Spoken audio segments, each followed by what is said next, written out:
We'd like to invite everyone back to their seats if possible, please. Going to start our next session.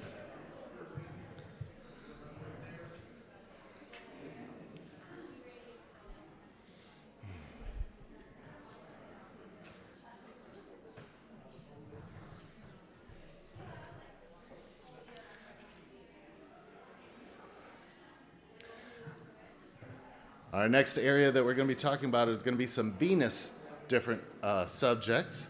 I was asked to remind everybody, I don't know, when you register, there's one of these cards or pieces of paper they should get. This is what you take when you go to see the vendors to get their initials.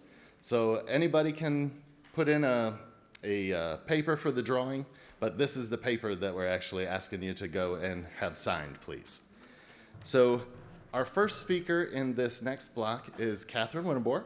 She's one of the vascular sonographers at VIC, and she is basically our in-house venous procedure expert. So she's going to come up, talk a little bit about chronic venous insufficiency.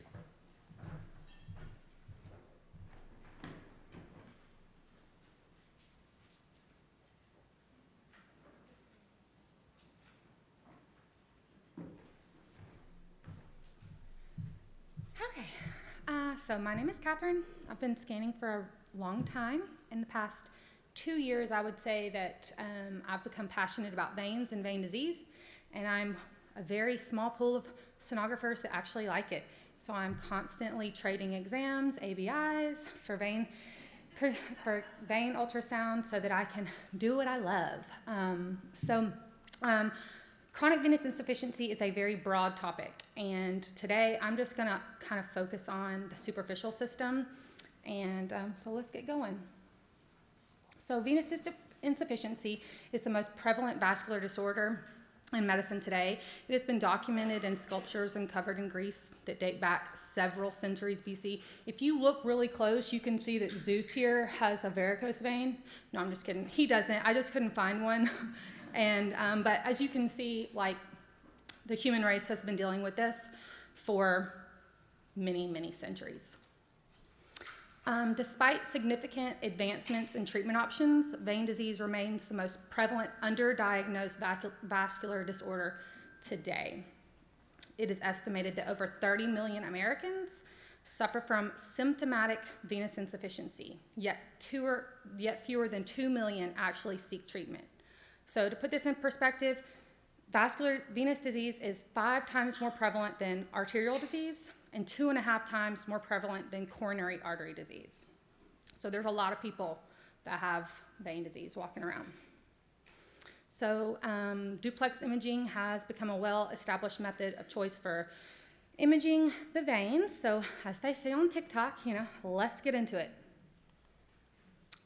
This is a profound quote by Dr. Kirkland from Harbin Clinic that I got from one of my coworkers' previous PowerPoints, and there is almost no chance that a patient can receive proper and complete treatment that he or she needs if the RVT does not provide very specific diagnostic quality information in the venous reflux exam. This is almost a 1-for-1 ratio. So, so I thought this was super important, so I just put it in here again. You guys, it's like, it is 1-for-1. If you don't find it, they can't treat it. So what does that mean? The pressure is on. Again, there's 30 million Americans with symptomatic vein disease. So today I'm going to talk to you about how to sniff out vein disease, put the puzzle pieces together, become an asset to your lab, and really become a confident venous sonographer. Because I think a lot of people lack confidence when scanning veins. So the first things first, what are you going to do? You're going to turn on the lights. You're going to look at their legs with your eyeballs and track the prominent veins, and you're going to ask them all the questions. I do this on every single patient. I turn the lights on, and I look at their legs. Ask them if they've had any previous vein treatment or cardiac bypass, vascular bypass, history of DVT, SVT. And if you talk to them, they'll tell you where they're hurting. If you ask them, they will point to it, and they will sort of, direct you to that area. They didn't take off work. They didn't come to the doctor because their legs feel great. Their legs don't feel great. And that's how they ended up on your ultrasound schedule. So let's give them the time that we need and the care when they're in our care. All right, so ask them their symptoms. Swelling. Don't just do your leg swell. Which leg is swelling? When does it swell? At the end of the day? Does it go down at the end of the day? Do they have a family history? Heaviness, fatigue, cramping, restless legs, itching, painful to the touch, and skin color changes. So right now, I have a good idea what I'm going to do to the patient, and I have not even touched them. I've just talked to them. Do they have any missing or treated anatomy? And I have a mental roadmap of where the prominent veins track. So we'll talk about some anatomy and some of the usual suspects. We could go on and on with perforators and different things, but these are going to be your usual suspects of where to find venous insufficiency.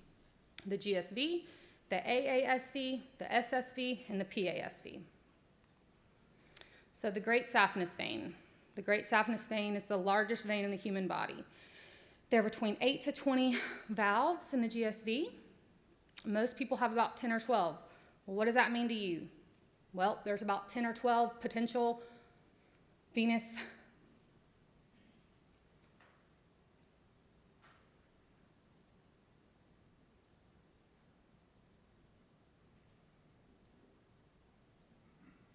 sources of reflux.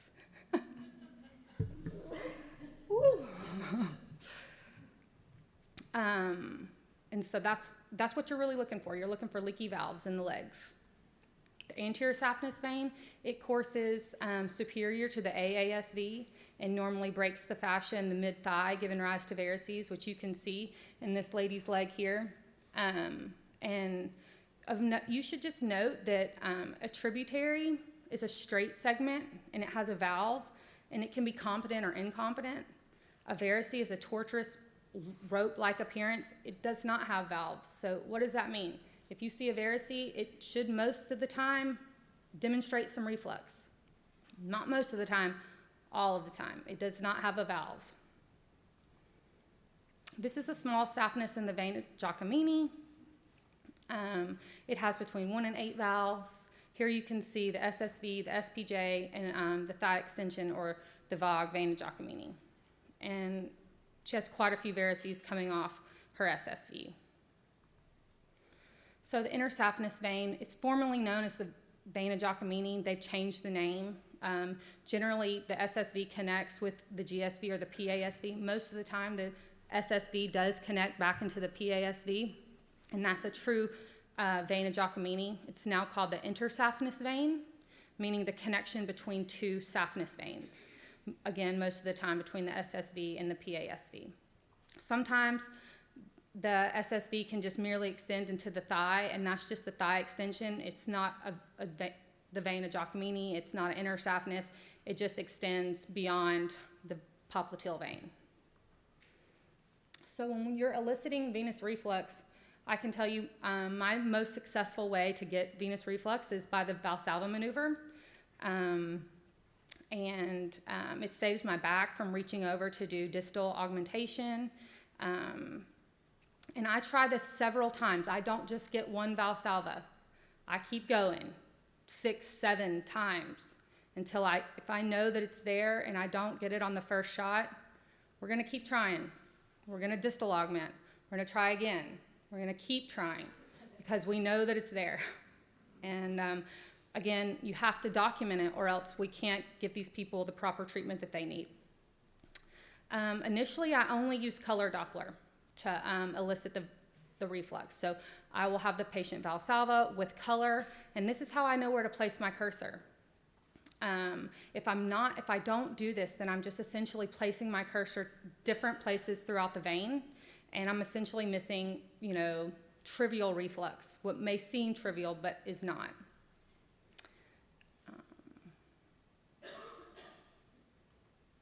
So this is just a picture of some Valsalva. This is, what dreams are made of with your GSV. It just hits you right in the face, and that's just great. That's not all our patients. That's very few patients have that kind of venous insufficiency that you can see. So on the first picture there, you can see a negative Valsalva where the valve closes and there is no The valve holds when that patient bears down. In the next picture there, you can see that when the patient bears down, that valve does not hold, and then you can document that venous insufficiency, above the baseline. So this is just a picture of just a ton of reflux that, we just love to see all the time. Just great. So this is a patient that I just scanned actually just yesterday. She came with restless legs. She really doesn't have any visible varicose veins. She says she's having some swelling at the end of the day. It goes down, but she doesn't really have anything that you can track, but she's very symptomatic and does describe fatigue, itchiness, restless legs, swelling. So we see a lot of these patients that just do not have it just hitting you right in the face. So this here is an example of just what may seem like trivial reflux. And again, if you were not using color Doppler initially, you could place your cursor, before or after that spot of reflux. And then, she has quite a bit of reflux here that's just, right above the baseline. It's not tons, it's not a high velocity, it's low, but over 10, 12 hours a day, if this lady's standing on her feet working, that's what, hurts. And if it's easily missed, and I think that we miss that a lot. A lot of people do, because it doesn't just hit you right in the face, sort of like an arterial study would, where you see a huge color bruit or you see a huge color change. This is much more subtle, but can really cause the patients to have a lot of discomfort. Okay, so this is a patient that was scanned in 2020, and she had some chronic venous wounds, and this was some missed pathology. We did a pretty good job on the first study. We documented reflux in the calf. There was a perforator there at the level of the wound, but she came back in 2021, and I was able to scan her at this time, and as you can see, they had closed the GSV of the calf. They had closed down that perforator, but she still has wounds. She still had chronic wounds, and the problem with that is that we didn't document all the reflux throughout the entire GSV, and we didn't document the reflux in the anterior saphenous. And it, again, breaks in the mid-thigh and gives rise to a lot of varices that ultimately dump right back into that perforator, and which is why she's continuing to have chronic venous wounds. So based on that initial ultrasound, they treated the calf with Varithena. Had we, identified the reflux in the GSV of the thigh and the AASV, they most likely would have treated the more proximal source first. And this would have saved the patient a year of wound care, pain, and life-limiting wounds. So it's really important to be able to document and find the source of reflux on these patients so that you can, give them the best outcome that ultimately, changes their lives. The lady before, she just had a few, her legs hurt. Some of these patients have chronic venous wounds that just will not heal unless you shut down their source of reflux. So some of the takeaways are, knowing the anatomy, where it courses on the body. If you see a varice, you need to be able to track that varice back to a truncal vein, back to a source. Either the thigh, the GSV of the calf, the AASV. Follow the vein cephalad until you see it dump back into a truncal vein. This vein must reflux. If you see it dump back into a vein, a truncal vein, and you're not demonstrating venous reflux, you've missed it. Keep trying and keep trying until you find it, because their wounds depend on it. So lastly, just talk to your patients all the time. Ask them where they're hurting, point to it, and get a good idea what's going on with them. Thank you for taking your time and attention with me this morning, and let's take our venous woes and turn them into our venous wows.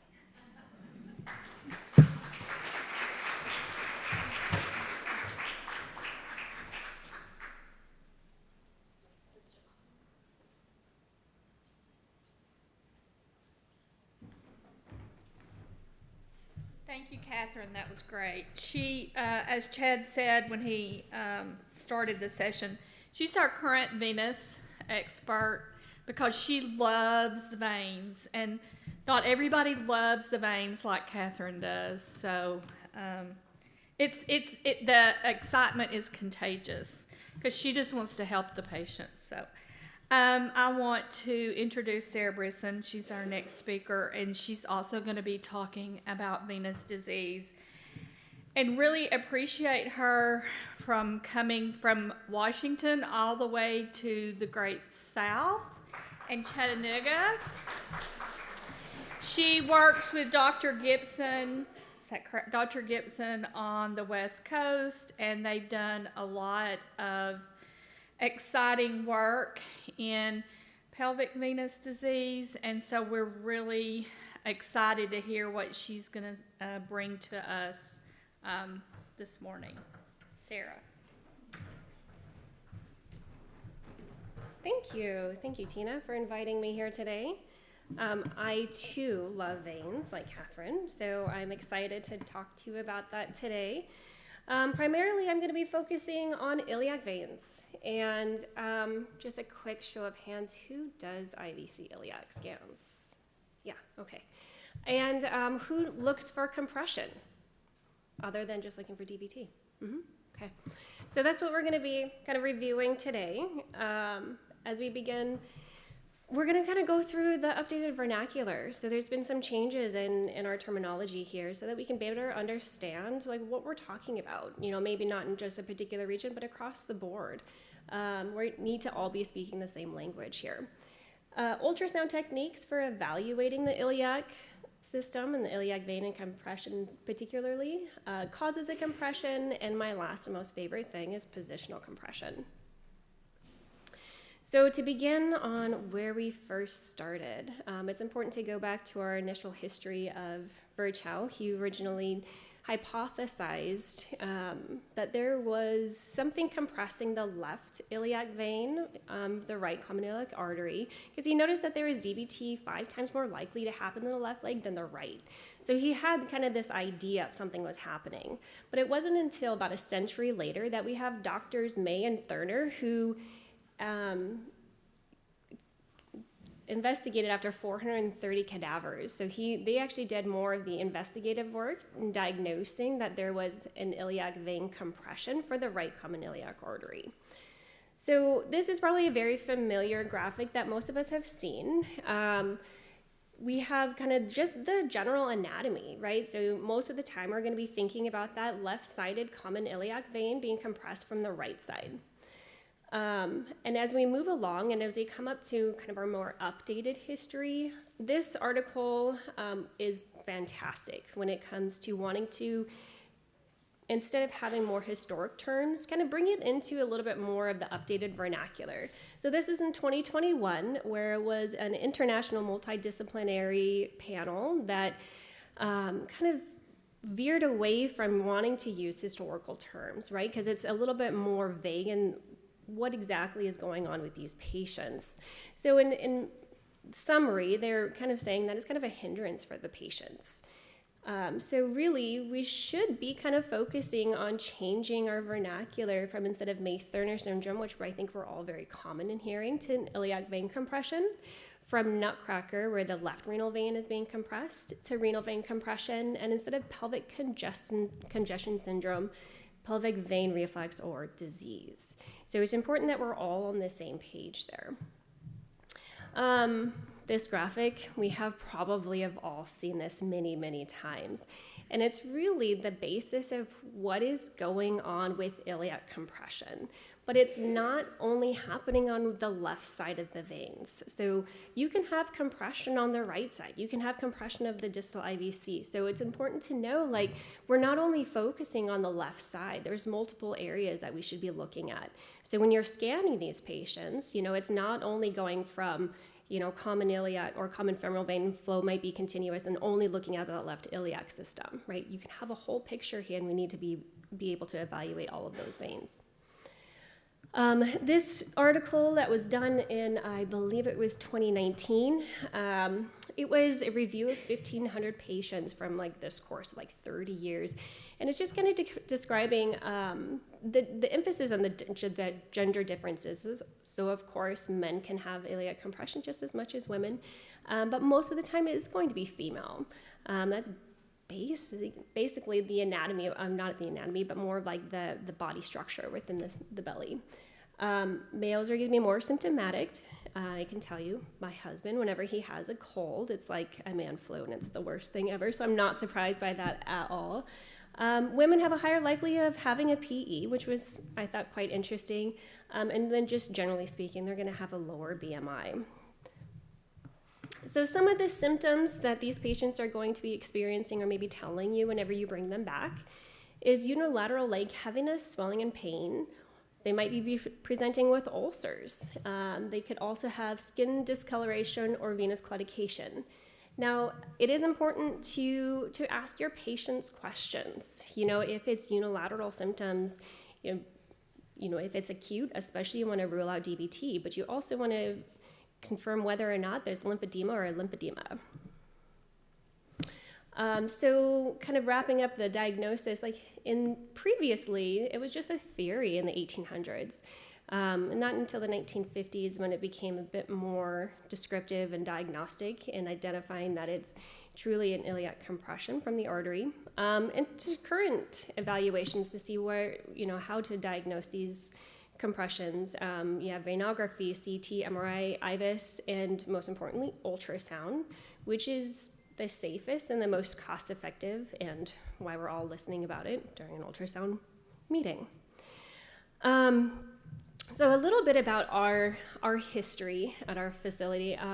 It's an outpatient clinic. We have an OBL, so we have an office-based lab, so we can kind of see these patients both, you know, being scanned, and then they transfer them over to the OBL side. So it was probably about 5 years or so, we started getting into really evaluating these patients on whether or not they had compression.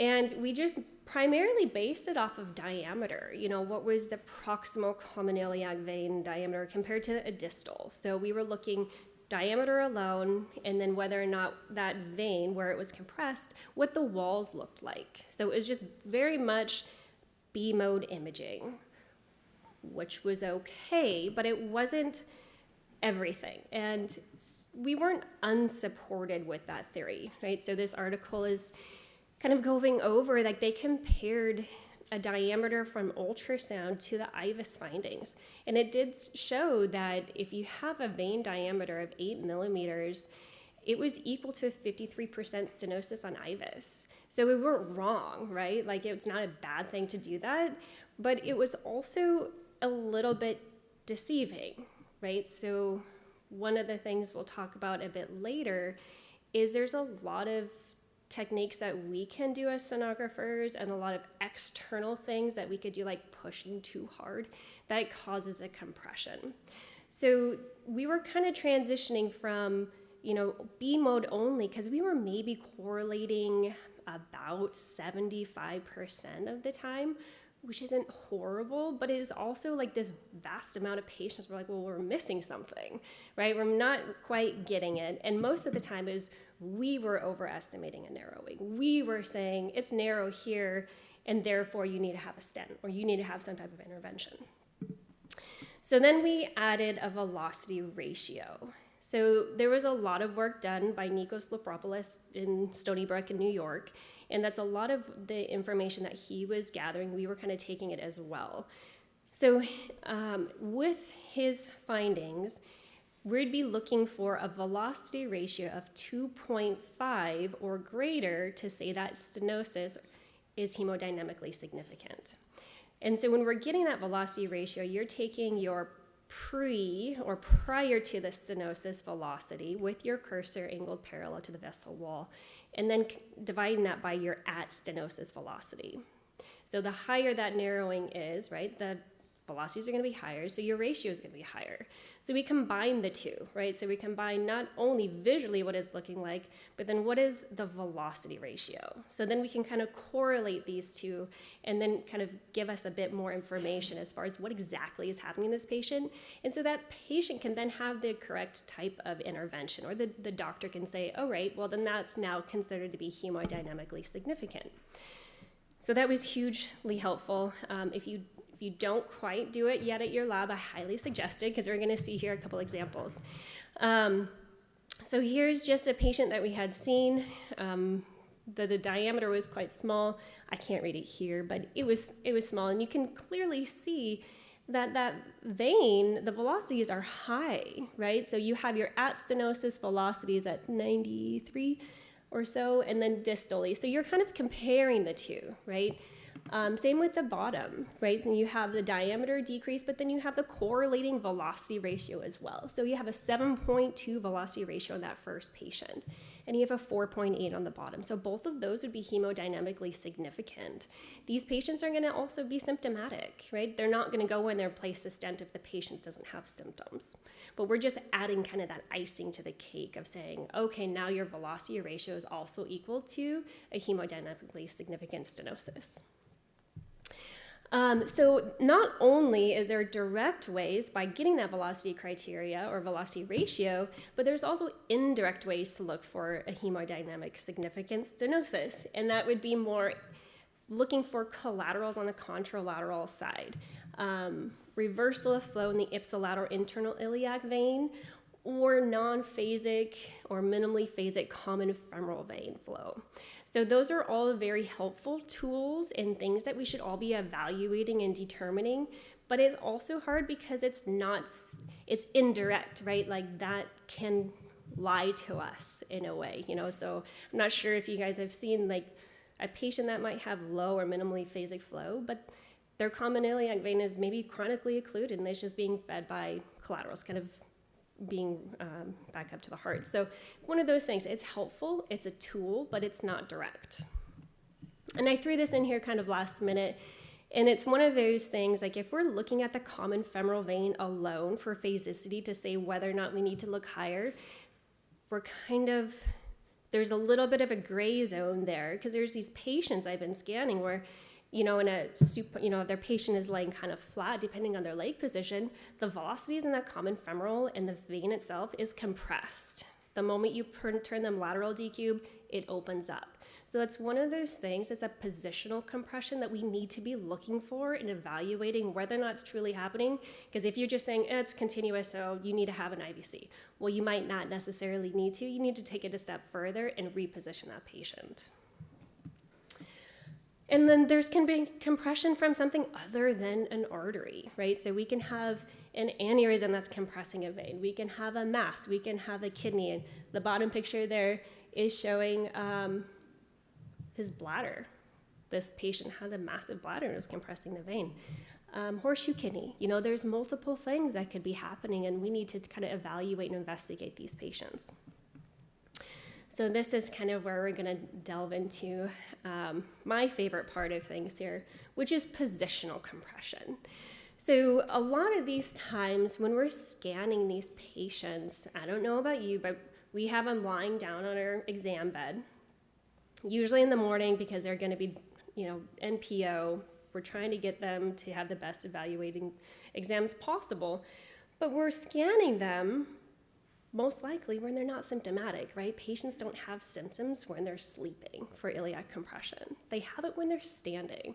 So what we've kind of come through in the last, and it's fairly new for us, so probably about 5 to 6 months, are these patients that I can start scanning supine, such as this example here. She was a 41-year-old female. She had 6 full-time pregnancies. She had prior vulvar varicose vein treatment, and she still had achiness, heaviness, and throbbing in her pelvis, perineum, and upper thighs and buttocks with exercise. So we saw her in for another ultrasound. So we're looking at IVC. And her left common iliac vein was compressed, right? So her velocity ratio on her, I didn't have it on here, but was 2.4. So it was just barely hitting that threshold.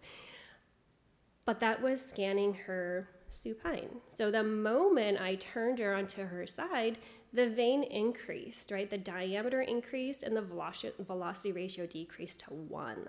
So you're changing this patient's position from a supine to then a lateral decube. So you're kind of pushing or removing the pressure of that artery onto the vein to see whether or not the compression is fixed or if it's positional.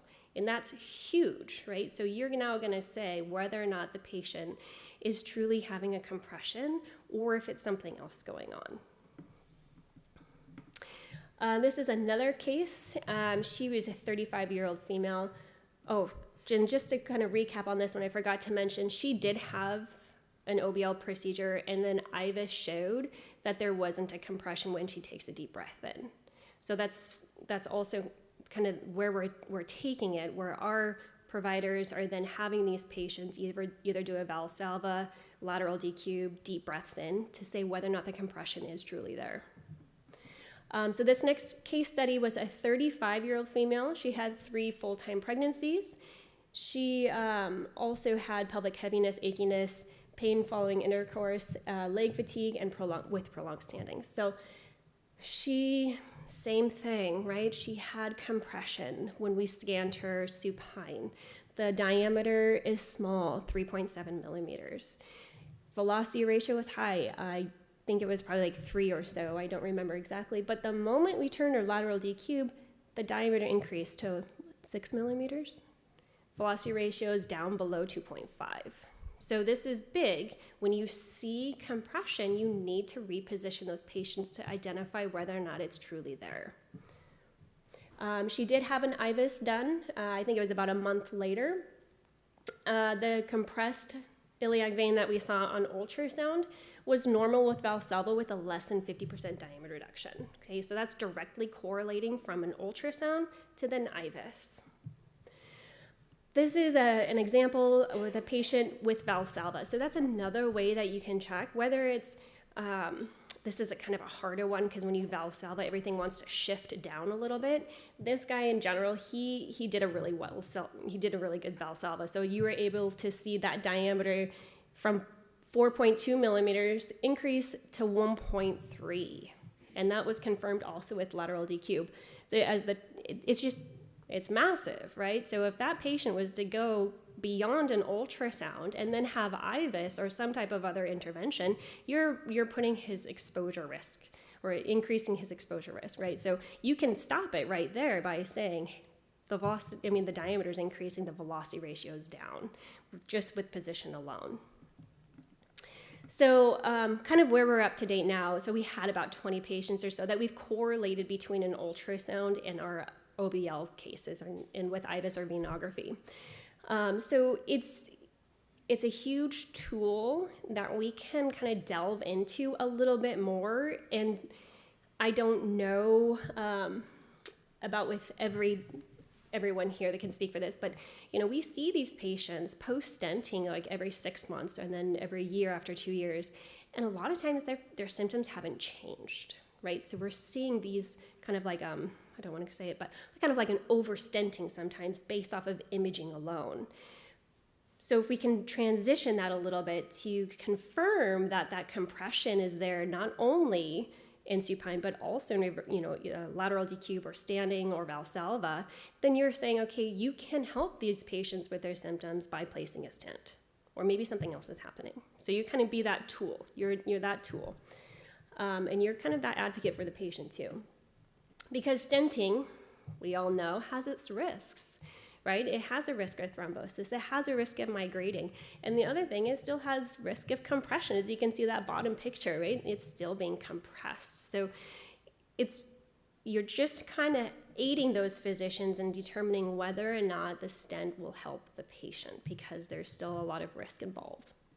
So if you identify an iliac compression, I can't stress this enough, reposition the patient, right? So instead of always scanning supine, which we're all so used to doing, turn the patient. It probably takes about 5 more extra minutes of your time, but it's huge advantage for this patient.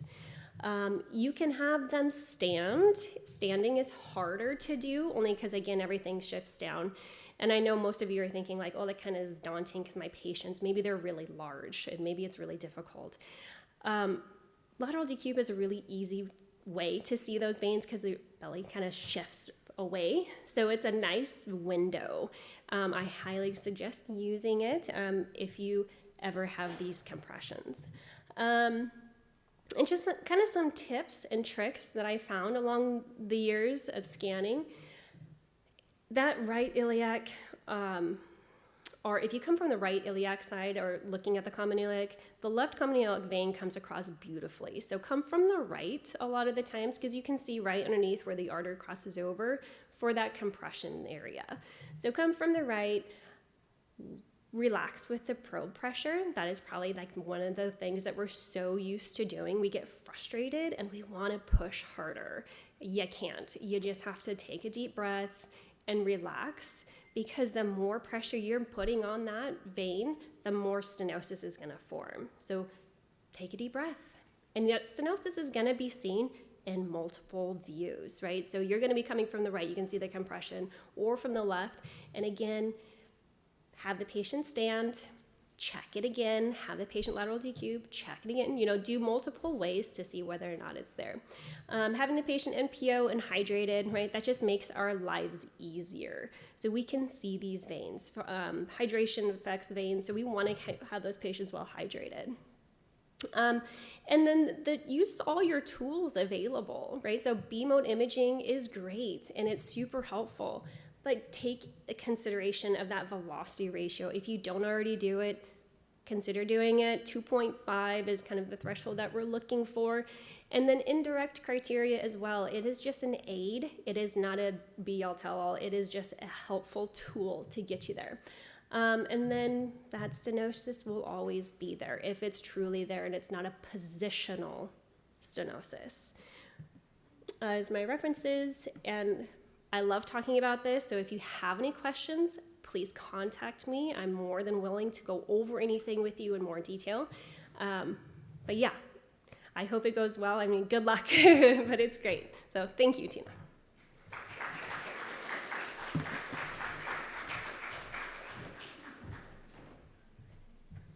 Thank you, Sarah. I found that very informative. That's the first time I've heard of the 2.5 ratio, so that little tidbit I'm going to take away. And it's nice to know that what we're doing in Chattanooga, Tennessee is what you're doing in Washington on the other.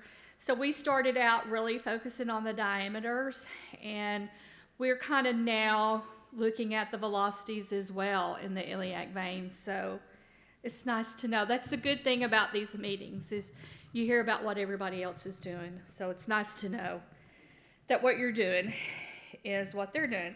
So I want to introduce Josh Lee. I've known Josh for a long time. I knew him before he was married and before he had kids that are now in middle school. So we worked together for a long time. And he's now famous now. He's president-elect of SVU. So I'm glad to introduce Josh and consider him a colleague and a friend. So he's going to talk about venous reflux testing. Okay. Thank you very much for that awesome introduction. So, I work in Knoxville, Tennessee. Up until Monday, I was the director of ultrasound there in Knoxville, and I got a promotion, so now I'm the director of vascular services for clinical and diagnostic services. So this was my first public appearance being able to say that, so thanks for the applause. I appreciate that very much. So, I'm not as fond of venous work as the previous two speakers were, so I'm going to do my best. I love ultrasound, and I love taking care of our patients, so you'll get that part of it. I don't have any disclosures. I wish I did. Maybe I'll get some of those later on. But venous reflux. This is supposed to be a case study on venous reflux. When I was given the topic of venous reflux case study, I thought, okay, this will be awesome. We get somebody that comes in with a nasty venous wound about 3 times a week, and so I'll get some of these great patients, and I'll show how we go through the process and how they've fixed and been healed. So between the time frame of being told that I was going to be speaking on this topic and then now, we've had nothing but 39-year-old and younger patients with one varicose vein on their right side of their calf or something. So no ugly pictures today. So I'm going to kind of go into a little bit about venous reflux as far as how we handle it in Knoxville. So there's a number of appropriate indications for venous reflux, and I'm not going to read all the indications. You're all very well aware of those. But there's a number of venous reflux indications that we will perform an ultrasound on these patients for. Important point is something that's already been brought up, is to listen to the patient. That is something that I like to take them in, turn the lights on, take a look at their legs, have them say, okay, where's the problem, what's going on, and what causes you pain or what doesn't cause you pain. Why are you here today? Are you here because your leg doesn't look the way you want it to look, or are you here because you have a specific problem that you want us to look at today? So that's what we do to kind of get things started. I love drama, and so I always like to talk about the standing versus reverse Trendelenburg. So as far as this is concerned, this has pretty much been put to sleep now for past couple of years. No one's really talking about it anymore, and they've kind of, even the IEC has put in their requirements that they prefer you to stand the patient, but they're no longer saying that they require for you to stand the patient. So yes, you can get an awesome venous reflux exam from a reverse Trendelenburg position, but I would suggest that you get as steep reverse Trendelenburg as possible. So in our office, we bought these nice new awesome $7,000 beds that are electronic, and they have a footboard at the end of them, and you can flip that out, and you can pretty much make the patient stand while they're still laying on the bed, and that works amazingly. However, if you can't do that, you got to work with the patient's limitations. If you've got an elderly patient or a patient who has a wound but they're in a wheelchair and they don't have the ability to stand, you do have to work with what they have. So you got to get them in some sort of a reverse Trendelenburg position to show that reflux. So this is just sort of a picture of what we've got now, and that's a steep reverse Trendelenburg position. We've not lost any patients yet. Nobody's fallen off the bed, but there also is a seat belt just in case we have anybody that's worried about that. So it is important to make sure that you get them in the proper position, because putting them in a supine position is not going to show appropriate venous reflux. There are a number of patients who, just by weight alone, will compress their vessels enough that they will look like they have venous reflux in a supine position, and then you put them in the reverse Trendelenburg or standing position, and they no longer have venous reflux. So it's important to make sure you got the position right, and so I kind of wanted to be a stickler of that. Then there's the whole deal of, okay, you got these patients that are coming in, they've got symptoms, right? They've got leg symptoms. Are they DVT symptoms? Are they not DVT symptoms? Do they mimic a DVT symptom, but they're a venous reflux patient? How much DVT rule out is enough? So admittedly, the SVU professional guidelines probably are doing too much, because they say do a full rule out DVT from the groin all the way to the ankle. I don't necessarily think that's necessarily needed for your normal patient that's walking in off the street and all they really want to have looked at is their varicose vein that's next to their knee. However, it is extremely important that you at least rule out from the groin to the knee, because if you do have a patient who has minimal symptoms, they could potentially have that DVT in there, and of course if it's in acute nature, you don't want to squeeze that thing out and cause a PE. So it's important to do some sort of DVT rule out prior to your venous reflux exam. So I've got this venous reflux case study here. This is going to be your basic venous reflux. It's a 68-year-old patient presented to our facility with symptoms of varicose veins and leg swelling that has been progressively worsening. She's had no DVT in the past. The patient sits at a desk for multiple hours a day while at work, and symptoms are unrelieved with conservative medical management. So all the things that you do prior to bringing a patient in, all of those things have been done already.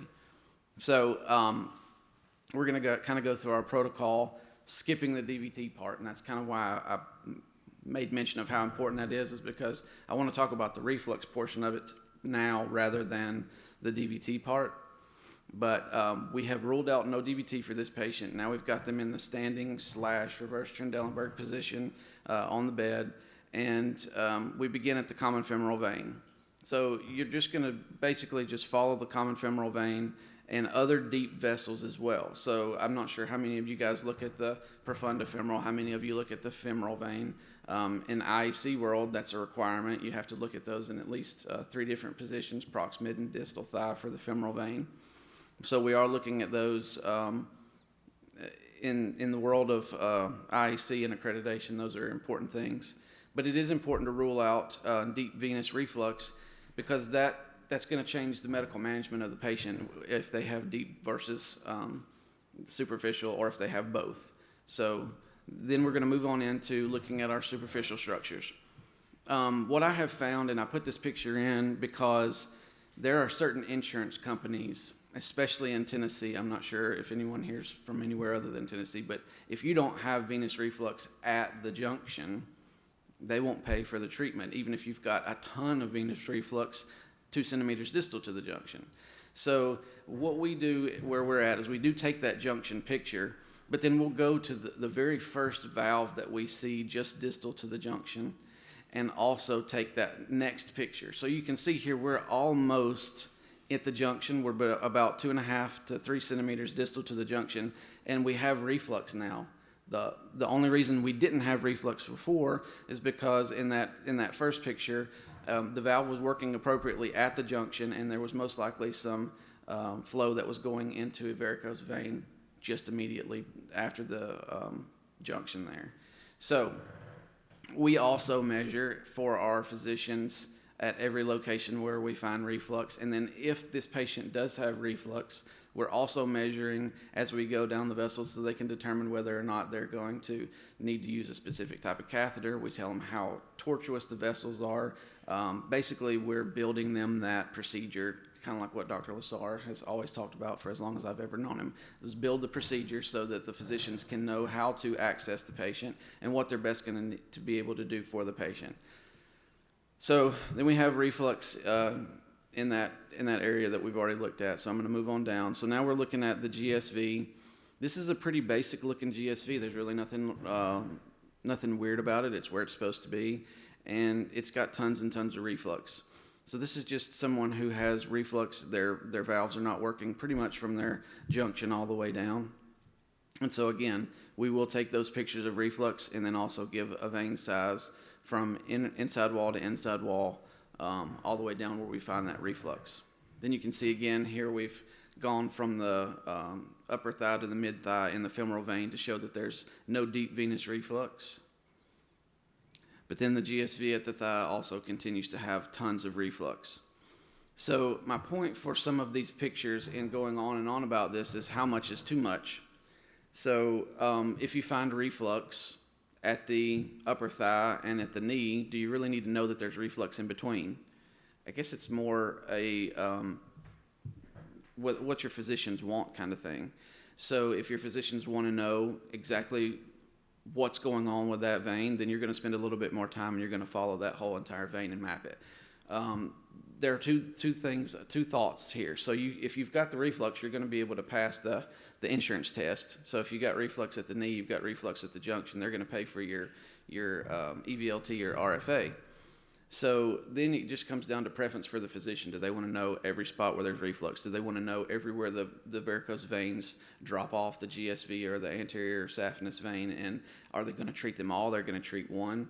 And that, I guess it's basically preference. My point from where I've worked in multiple different places is you want to give them everything you possibly can give them. You want them to know that there's an anterior saphenous vein that has reflux or has multiple varicose veins off of that anterior saphenous, the GSV itself, the short saphenous, and any other veins that are associated with these as we move on down. So just to continue the point, this patient had reflux throughout the entire great saphenous vein, and we measure it as we move down the entire calf all the way to the ankle. And so at the ankle was the last picture for the GSV, and that's the only place that they didn't have reflux in the lower portion of the leg. So we also are going to take a look at the popliteal vein and the short saphenous vein as well. So follow-up and treatment. This patient had a left GSV RFA and phlebectomies and had successful ablation, and her symptoms were resolved. So that was the only problem that that particular patient had. So you've got your patients who have varicose veins, they have wounds, or they just come in and they've got some issues with, they don't like the way their leg looks. So you've got these different types of patients that you're dealing with on a regular basis. So how much is too much in the patient when they come in and they've just got the small microscopic vein at the knee? Should you be doing all of what we just did for the patient who had reflux throughout their entire leg, or should you be doing more of a pinpoint exam? I think that there's more research needed to determine whether or not it is appropriate for us to be doing a full-out reflux exam from the common femoral all the way to the ankle for a patient who only has one varicose vein at the knee or at the calf, in comparison to someone who has terrible venous disease that's obvious and needs treatment. So I thought I'd add a couple of pictures in. This was my wife. She had a bilateral EVLT. She actually had it here in Chattanooga before we left and went to Knoxville. So she had a bilateral GSV EVLT and 27 stab phlebectomies. She was a hairdresser for about 10 years prior to starting work in the middle school as a behavioral interventionist. So she wanted to get those legs fixed before we moved on. And so she did. So one of the things that I got to say is I am one of those men who, when I get sick, I do have problems, and I have to say that my wife did really well. However, if you're a surgeon and you're giving them pain medications, just know that the breakthrough pain at about 11 o'clock on someone who's had 27 stab phlebectomies is pretty rough. So just keep that in mind. So finishing up here in venous reflux, we've talked about just the reflux portion of the test, and that's kind of what I was asked to talk about, was the case study for venous reflux. But what should we be looking for other than venous reflux? So here's just a picture of your basic venous reflux in a left popliteal vein. What was missed? So I'm going to go back and let you take another picture, or take another look here. What was missed in this picture? Anybody?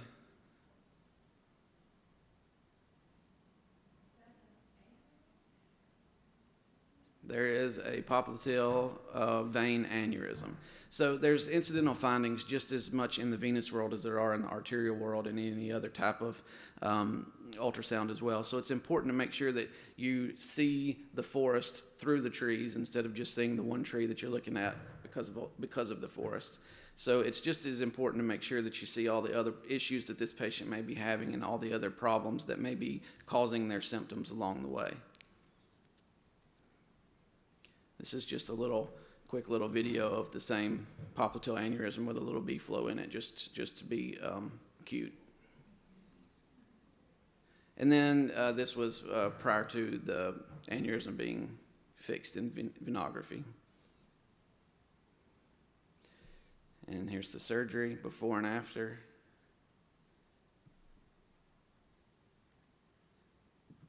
And there's a little bit of my family. So thank you very much.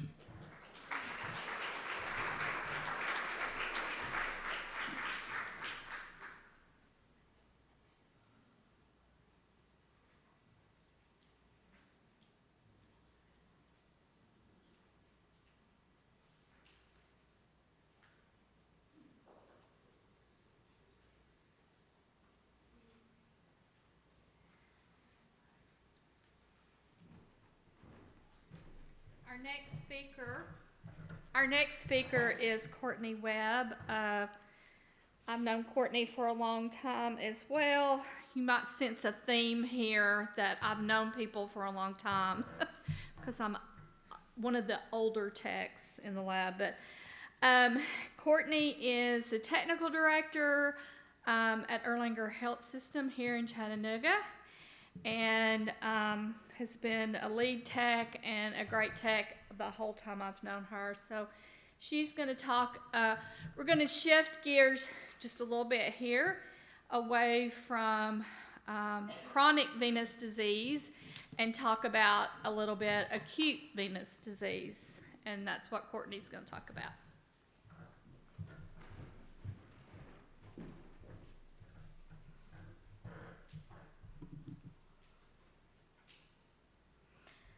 All right, so I work in a hospital setting, so we get a ton of acute venous cases. And my first case study was actually pretty boring, so I changed it 2 days ago. So this is a little better. So my patient is a 48-year-old male. He has a history of DVT throughout his right lower extremity and bilateral iliac veins, in which he had an IVC filter placed. He was currently admitted, undergoing a very extensive colorectal procedure for ulcerative pancreatitis. I was told the surgery was very long and the patient was in an odd position for a very long period of time.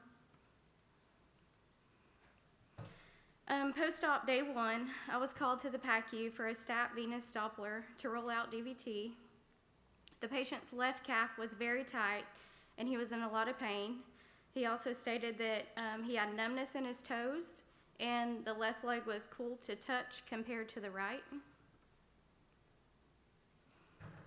The patient did have residual chronic DVT in a few segments on the right. The left, which was the symptomatic leg, had normal compression, color, and spectral Doppler findings throughout the thigh. The popliteal vein appeared to be extrinsically compressed with very little flow noted with color Doppler. On spectral Doppler imaging, the popliteal vein is very small in size, causing venous congestion. At this point, I also Dopplered the popliteal artery, given the patient's clinical presentation of numbness to his toes and the left leg being cool to touch when compared to the right. The popliteal artery demonstrated a 2-fro type flow that's better described as pan-diastolic flow reversal. And to further demonstrate the waveform abnormality, I also Dopplered the right posterior tibial artery. Side by side, it's very clear the difference in the waveforms. So what do these findings suggest? Given the patient's clinical presentation, along with the Doppler findings, compartment syndrome is suggested. Compartment syndrome is when the intercompartmental pressure exceeds the capillary perfusion, compromising the tissue's blood supply. Acute compartment syndrome is treated with an emergent fasciotomy. As this picture illustrates, the fasciotomy is performed by making an incision medially and laterally in order to release the pressure in the 4 compartments. Note in the image on the bottom, the muscle bulging out, which it did note in his op note that the muscle obviously bulged. The incisions then are loosely sutured and bandaged and demonstrated on the right. The next morning, we followed up with an arterial Doppler, which demonstrated normal triphasic waveforms post-operatively. That's pre and post. And this is the comparison of the posterior tibial artery pre and post-operatively. Again, waveforms are triphasic post-operatively. So, to conclude, although ultrasound is not considered diagnostic in diagnosing compartment syndrome, given that the Doppler waveforms are clearly affected by the increase in compartmental pressure, we are able to help aid the physician in quickly diagnosing and correcting a patient with such clinical presentation. That's it.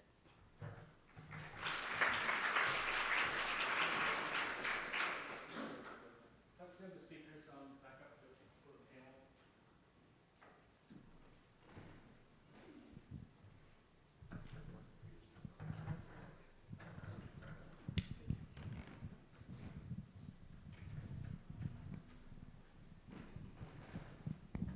there any questions from the audience? If not, I have like 20, so. No, Tish, please go first. Great presentations, but I have a question, and I noticed on some of the case image slides, for those of you who are doing a lot of research into this as well, opening that sample volume is something that I've been looking at a lot recently, where when the sample volume comes up, often it's small like it is in an arterial exam, and opening it wall to wall seems to make more sense to me, and has for a while, to catch reflux that might not be axial. Has anyone looked at that? I haven't personally. I think it's a great idea to do so. I don't know if any of the other panel. Yep. Okay. Yes, and I do have success with opening my sample gate. Hey, Catherine, go ahead and keep that microphone. I've got one question for you, if there's anybody else in the audience. When you're looking at people with venous ulcers, you obviously, like what you said, is a one-to-one issue. If you find the problem, then we can actually fix the problems. So do you often find veins directly underneath the ulcer itself, or do you ever insunate and look there? I find perforators. I scan directly over wound beds, and I find incompetent perforators there. Sometimes you can find them several inches superior to the wound bed, but yes, I do find that there are feeder veins and perforators that are directly under a wound bed. I think the venous ultrasound is difficult to find that reflux, either the anterosaphenous or some kind of, some branch comes somewhere that's feeding that perforator or feeding the veins underneath that wound. But I've often find that I just go after those veins under the wound to actually ablate them with a foam or a Varithena ablation. And I find that we get a lot of success that way. I'd be curious of some of the other surgeons that do venous, if their thoughts on ablating the venous structures in that area. Any comments, Frank? Yeah, and I think we've had more success when we can attack the venous reflux right directly at the tibial or below the knee level. We use the sterilized kind of glue technique, and we find that will take care of the perforators for us when we are treating the saphenous vein at that level, and if we can get those perforators closed down, most of the time the wound does go away, or if it doesn't, or after we heal them, we will do it to prevent it from coming back. Any other questions? I can keep going. I got lots of questions. Josh, go for it. You can ask yourself a question. Go ahead. I'm not going to ask myself a question, but so I did have a question for you, though. So when you're specifically looking for the velocities in the iliacs, do you treat your sample gate and angle correction more like an artery? Do you use angle correction and decrease the size? I do. So I do treat it like an artery. I have the cursor parallel to the vessel wall at both our pre-velocity and then at stenosis velocity. I have not increased the sample volume itself to increase like the gate size. It's an interesting point that Trish just mentioned, but I would, just like any other artery, treat it like with a cursor. That's great. Sarah, can I ask another follow-up question on that same Yes. issue? Do you have them arrest their breathing? Do you have them inspire, expire, where you're actually, taking your samples? What are you actually doing during that time? Most of the time I have them breathe naturally. I don't have them take a breath in and hold it, right? Because then that's kind of reducing flow in general. So I have them breathe normally, and then throughout phases. So it's not just one velocity I'm going to grab. I'm going to let them breathe for a while. And then if I'm going to compare and see whether or not it's truly there, like Valsalva, obviously, then it's the breath in and holding, bearing down. You know, I applaud you on your lecture. It was great. I thought I always like being involved, you know, lecturing to my fellow clinicians, and because I always think a clinical paper or clinical talk can change how other people think about it. And if you change how other people think about it, you might be changing thousands of lives in that region. And so again, I thank you for that. Tina and I will be talking about, you know, ratios here, and but I'm also very curious, you know, because I do this work as well. We've been doing this about 4 years or so since the technology's changed, and we have when you have a patient that has severe venous insufficiency, and what they describe is that by the end of the day, they have a pain that's on a scale of 9 out of 10 sometimes. And I tell them, a 10 is a broken arm. And they say, yeah, I'm a 9. I said, a 10 is a broken arm. And they say, yeah, I'm a 9. And that's on the good day. And when you fix their compression, they go down to 1 or 2. They are back to normal. They have a normal life again. This is dramatic. But I find that about 90% of the patients are in that category. They're much better or improved. But there's about 10% of patients that you have a positive diameter reduction, you have a positive IVUS when you actually do the testing, intravascular ultrasound, and they still have problems. They still have issues. And so I'm wondering, you know, now with, you know, rolling a patient, if that's the patients that we're finding that maybe we shouldn't be stenting these people to begin with in that particular subgroup. So I'm very curious to kind of apply what you've learned. Can you give us any other insights on that? Do you think that you're more accurate in who you're stenting now? I believe so. After discussing this not only with my own providers, but kind of as we go along and chat with, you know, like different conferences and such, where we're not only just taking it from an ultrasound perspective, but then they can take it into the actual OR, right? They can actually take these patients into the procedure room and see whether or not the compression is still there. So then that's probably a better answer than for the physician saying, well, is it really worth putting a stent, a permanent structure, into a vein if the patient doesn't need it, especially with like chronic pelvic pain, what women experience. You know, I don't know, I can't remember the percentage right now, but that's a huge presenting symptom, like women that are coming in with chronic pelvic pain. And it doesn't mean it's coming from a compression. There's multiple reasons for chronic pain. Yes. All right. Thank you so much for this panel. Excellent discussions. Thank you.